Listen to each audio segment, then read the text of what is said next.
Nevada has not been immune to the controversy of the upcoming election. The passing of Assembly Bill 4 is just another example.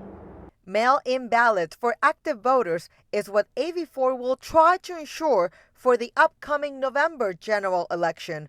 20 days before the election, they must be mailed to those in Nevada, and for those living out of state, it's 40 days before the election. Lawmakers tried to address concerns over voter safety during the pandemic with this bill. The Nevada State and Assembly both approved the bill on party lines, with Democrats voting in favor and Republicans disapproving.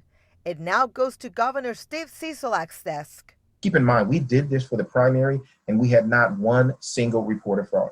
So it's secure, it's fast, it's convenient, and it's inclusive, and we need to make sure that we give them the tools to continue to be the example for the November election. Some who did not support the bill saw it as an infringement on their voting rights. This is legalized ballot harvesting. When you look at it, when you take the law and it's no longer a felony to ballot harvest, this is a road for corruption when you start to see this happen. However, polling places will be available. In fact, it requires counties to open additional polling places and avoid long lines like in the past election.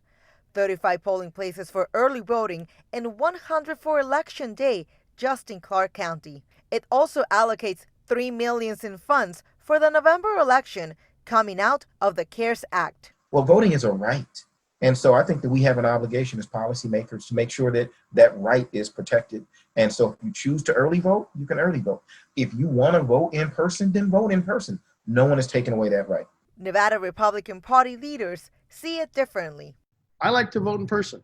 I wear my mask, I wear my gloves, I show up and I go vote, which I did in the primary. This is something where you're taking away my right. As an elected official, you're taking away something from me. And I think on Nevada, I think these elected officials are going to have to answer for that come November. I think they're going to be held accountable for their actions. Governor Steve Sisolak is expected to sign this bill. This way, Nevada will join other states who will also be automatically sending mail-in ballots to voters. Of course, the special session continues up at the Capitol, and we will keep you updated. Astrid Mendes, 13 Action News.